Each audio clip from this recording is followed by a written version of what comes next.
Right now it is time to bring in Tim, Luke, and Greg Strom, the appraisal guys, the frickin' frack of Nick and Knack at Treasure Quest Appraisal Group. You can find them on the web at tqag.com, or you can find them right here on Robin Hood Radio on a Tuesday morning. Good morning, guys. Good morning. Greetings. Are you in two different locations?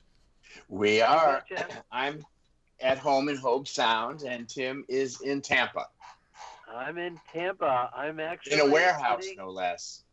Well, yeah, I'm outside waiting for. We start at 8 o'clock, so I thought I'd get to the warehouse where I need to be before, so I could just be here while we're doing the show. So I'm sitting outside of a warehouse waiting to go in to do day 2 of our appraisal inspection. So very fun. How big of a warehouse is it? Oh, it's one of those, it's a big storage facility. Okay. So, yeah. So it's pretty big. Can you describe this task as daunting? Yeah. It's multiple locations and a lot of things that are packed away in a warehouse, which usually when you think about what people put into a storage unit, it's just a bunch of stuff and you have to pull it out and find it. Well, this particular assignment is every piece of artwork was not only wrapped in freezer paper, the brown paper, but also then wrapped in bubble, and not just one or two pieces of tape, like almost sealed, where we have to cut the thing open just to see what's inside to get, and then they're going to have people come back and repack it, because I said we can't spend the time going through just packing and unpacking. Let's just get it, photograph it, so we see what it is, seal it up as best we can, and then move on. So yeah, it's fun. So you've got straight edge will handle or will travel, right? Oh, yeah. You got it. You got it. But it's good. I should finish today. I mean, we have about just another 20 items here. We worked all day yesterday, so got as much as we could done yesterday, and then we have about 20 items here, and then about another 100 at another facility. But those are all at an office facility, and it's all on the walls. So much easier. And you have to be careful when you're using those straight edges around those pieces of art, huh? Oh, well, yeah. And not only that, you also have to be careful, because what they did is whoever packed this up also taped on the wall hanging, like the little brackets to hang it, and the nails that go into the wall. And I didn't realize that there was one on the side, and I went to pick a piece up, and I got a little bit of a puncture. But no, it's a little appraisal. Workman's comp. No worries. Workman's comp. Yeah, no, it's all fine. But yeah, so we're moving right along, and it's an exercise in. They're working off, and here's an example of. They were working off an old appraisal that had really terrible photographs, and we're trying to identify certain things because it's part of an estate. And this is why it's so important to keep up. If you have these things that you need to have inventoried, it is so easy to do digital photos now. And these photos that they had, it was probably 10 years ago, and the difference in photography in just 5 to 10 years is amazing. So that's why we're going through this, is to try and get it all updated so that it's proper, So all good. Well, I have a little story here, a little follow-up. Last week. Go ahead. Oh, which one? I have two. Actually, I have two. Which one is yours? So mine's about the Porsche. Oh, and mine is about. Oh, yours is the Porsche. Okay, mine is about the Aston Martin. Okay, well, go ahead. Yeah. I'll show you mine if you show me yours. Okay. Just let me preface this by just letting you know, if I sound older today, it is because I turned 70 last Friday, and Now I am actually a year older. And So if my you survived the free fall. I We did. did. I Did did. you see the But you know, video? my saying this year is 70 is the new 69. So, but anyway, last week at Sotheby's, they had the sale, what is it called? The Cour de something or other out in California. And they had the original James Bond Aston Martin, the DB5. And if you recall, it was coming up for sale, and it's been there were only two made. One was made for Goldfinger, and the second one they made was actually as a promotion thing to promote the second Thunderball in 1965. But it ended up selling on Thursday night for, drum roll, it was estimated at between 4 and 6, and it sold at $6.4 million. Wow. So they don't know who, they declined to say who the buyer was, but this is going to be a good segue for what Tim is going to talk about, because this particular car is probably the most iconic car. It's right up there with the Steve McQueen car, and but the James Bond car is probably the most famous car in the world. And when it has sold in the past a couple of times, but this was a record for Bond for a car. So. Yeah, that established a record for James Bond car, but a James Bond memorabilia too. That's really. Oh, just FYI, all of the tools work. The rotating license plate, the bullet shield, and even the machine guns come out of the front fender. So what about the switch that sends oil out the back of the car? Does that right? Yeah, they said all of the gadgets have been restored. So they all work. Wow. Yeah. Well, we had talked about the first Porsche being offered at auction, and apparently that also took place over, I don't know if it was over the weekend. I'm not sure exactly when. I think it was Saturday was when the sale took place. The Bond car sold on Thursday, and the Porsche sold on Saturday. Well, the Porsche, so it was estimated, I forget what the estimate was at this point, but it was in the millions, and it's the very first one. And here is an example of good communication, articulation is what really sank the sale of this particular car. Apparently, the auctioneer started auctioneering and opened the bidding, and on the conversion board and on the signs, the bidding went from, it was like 10 million, then it went to 20, 30, 40, 50, 60, 70 million dollars. Everyone's going crazy. And the auctioneer looks over at it and says, wait, no, I'm only at 17 million, not 70 million.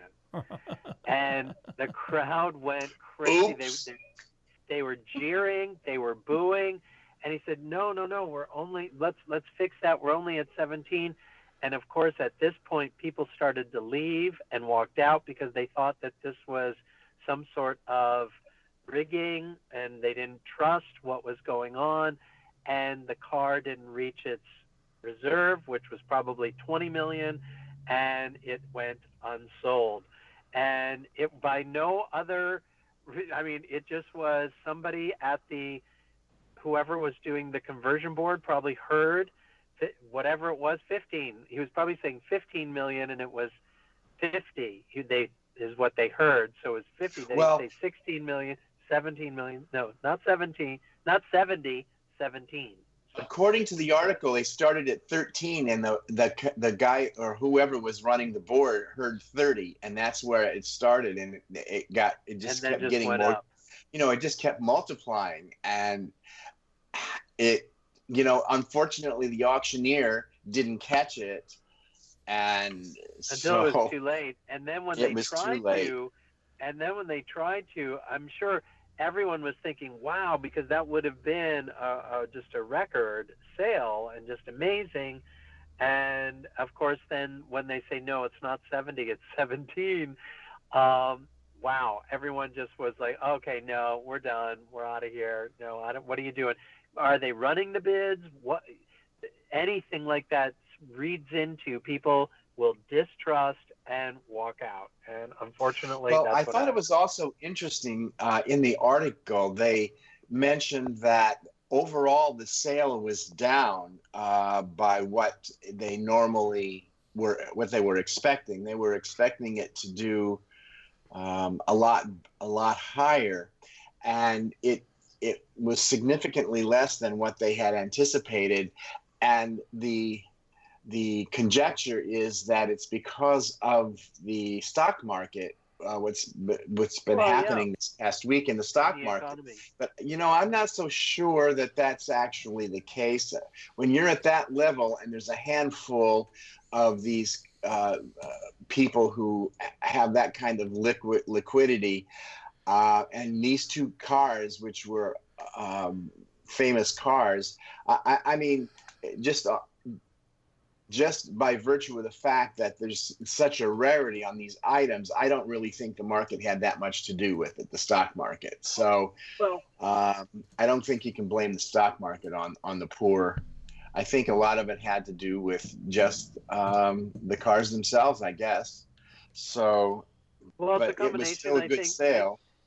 Right, but I think it's also, Greg, if you think about it, the stocks that are the thing, it's the market is going through a readjustment. Is what's happening, is that it's just been chugging, and everyone's expecting more and more and more.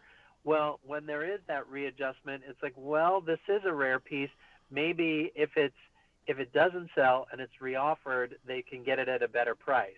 So there's a lot of Yeah. other psychology and things that go into it, and I think that could also factor in. So Well, it's they hard were to say, but anticipating. it is a factor. Yeah, they were anticipating $380 million for the sale is what they had estimated. They had expected to get, and upon the completion of the auction, they had approximately 245 million. So, which is still a good chunk of change. My wallet isn't that large. I couldn't carry that much money in my wallet. So, Well, right. it's still, I mean, to get ho hum, it only sold for $245 million. Yeah. I mean, come on. Well, exactly. But when you get But cars like that, they had a Cobra. I think it was 2 years ago. They expected it to go off at this huge price. It was a one of a kind automobile, and they thought it was going to, and it came nowhere near. nowhere near. Yeah. Right. Yeah.